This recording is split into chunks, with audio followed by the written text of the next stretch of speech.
Well, good morning from the Betty Chancellor Classic at the Merrill Center in Katy, Texas. We've got a good one to start as the Liberty Flames take on the Alabama Crimson Tide. Hello, courtside, everybody. My name is Garrett Jones alongside the former head coach Marlene Stallings. Really fun matchup to start, kind of a contrast in styles between these two. Really excited for this one. Liberty coming off a couple tough losses here in the tournament. They're looking to get their first win. And then you have Alabama, who upset number 15 Louisville in game one and then fell yesterday. So I'm sure they were looking to get back on track quickly. As we take a look at our players to watch, the big in the middle, 6'6" Bella Smuda for Liberty. Well, she was 100% from the field yesterday, finishing with 17 points. Just been really impressed with her ability to control her body, maneuver around the basket, block shots without fouling. She's a special talent. And for Alabama, Jessica Timmons has been fantastic this entire tournament. She really has. She was crucial in their upset win against Louisville 2 days ago. She had 14 points, 7 rebounds. Yesterday, 8 points. Fell off a little bit, but I'm sure she'll get right back on track today. This is an Alabama team that kind of stole the storylines on Friday. They had arguably the biggest ticket matchup in the entire tournament. Take a look there. And Kerry Green, somebody you know well, Coach Stallings, 25 years now as the head coach of the Flames. Well, and all he does is win. And credit to him, he has set up the toughest non-conference schedule in Liberty's history. And that's saying a lot. He's been there, as you said, 25 years. He has a 71% winning percentage and 20th among active head coaches. But he did this for his team to get ready for their first year competing in Conference USA. He thought it was crucial that they really test themselves. They have Tennessee coming to the house here in a couple weeks. Speaking of Tennessee, Christy Curry, a longtime fixture in the Southeastern Conference, approaching 200 wins in her coaching career.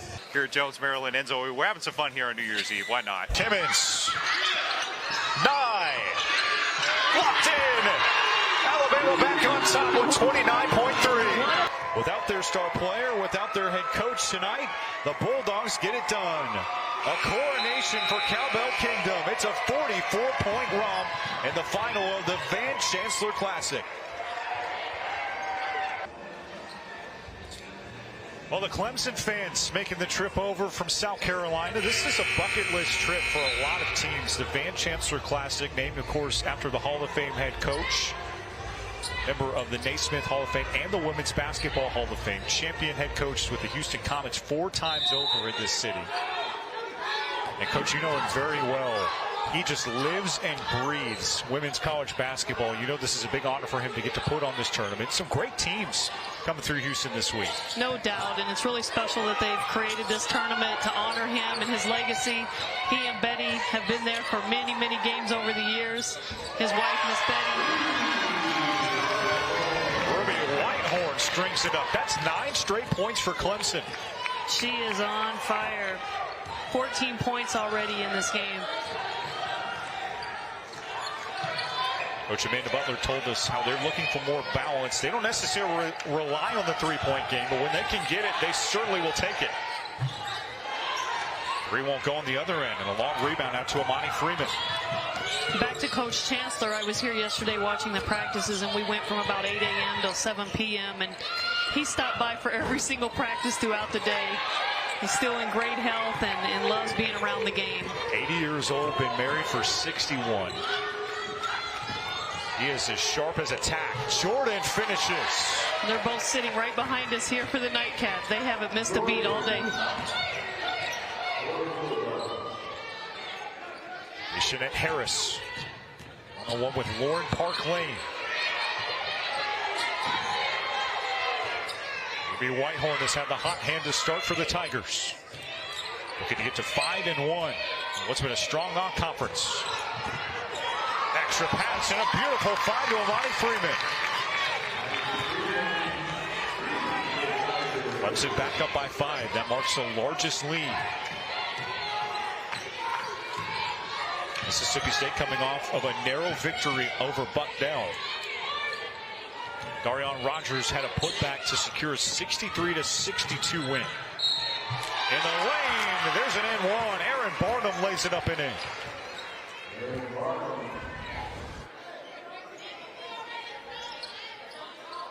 Beautiful job by Lauren Park Lane to drive and kick. Well, Park Lane's one of the best distributors on the Mississippi State team. And in fact, she is second only behind someone you may have heard of, Caitlin Clark, Yep. on the career assist list in the country.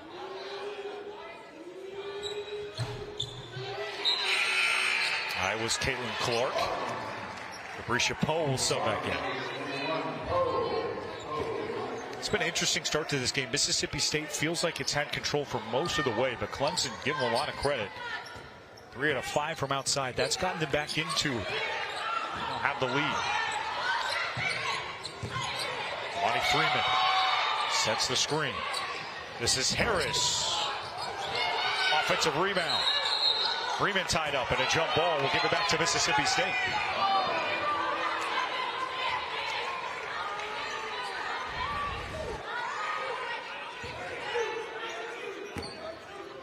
Great battle on the boards here.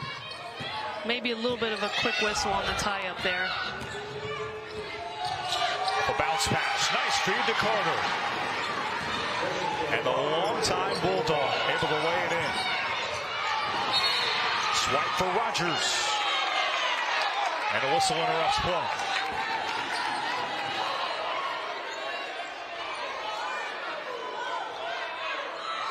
Sam Purcell incensed on the sideline with the latest whistle.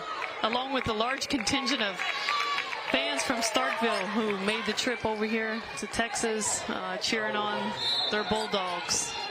See Amanda Butler looking on. Out of Florida, her 6th season with the reins in Clemson. Maddie Cruz gets the roll and hits the flex celebration to boot. Clemson back up by 2.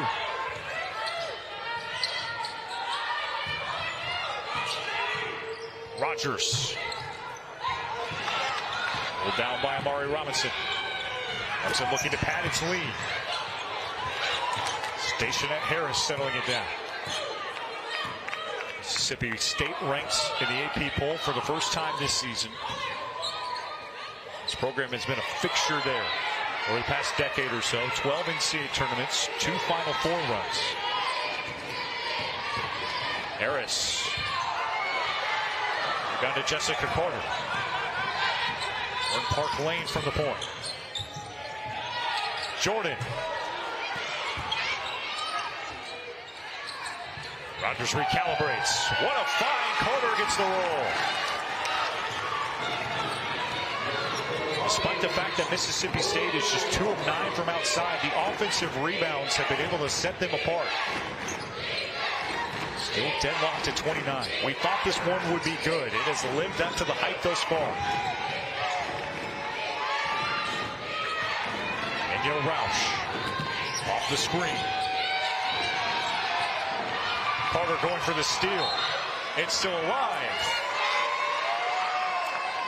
Really good defensive possession there by Mississippi State. Clemson set a double stagger away. They rejected the screen, and Mississippi State didn't fall for any of it. Stayed right with them, and really was a broken play there. Turnovers interesting thus far as well. Clemson has given it away 6 times to Mississippi State's 4. Each team getting 4 points off of those giveaways. Poe. Make it 2 of 10 from distance. As Michaela Elmore sets it back up. Danielle Roush, the transfer from Michigan, rushes in. Loose ball is coming back with Mississippi State. That was Ino Iniang going after the loose rock. There are nobody like the fans for Mississippi State. They are an incredibly passionate fan base. Clemson has a great fan base in its own right. But both these schools really have started to develop the appreciation for women's basketball. And the Hail State fans are some of the most passionate that this country will offer. And we mentioned they've had a lot to cheer about, starting to slow down over the COVID seasons. Of course, the late Craig Pearson had to step down due to health reasons and unfortunately passed away in July. Former head coach of this program. Sam Purcell's done a nice job getting them right back to the caliber that he believes they should be. This group will keep the basketball here in the inbound. Think about the work that Vic Schaefer, the current University of Texas coach, did with this program. Purcell has brought a lot of stability. And Butler's done the same thing with 6 seasons now at Clemson. Wheeler Montague able to finish. No doubt both coaches are really trying to build these programs into something special. As you mentioned, Mississippi State has had some great success in recent years. Coach Purcell really trying to tap back into that. And Amanda trying to get Clemson back to NCAA tournament. This one has lived up to the hype thus far with 4:44 left for the halftime. Mississippi State leads by just 2. Come right back with us for more hoops from the Lone Star State.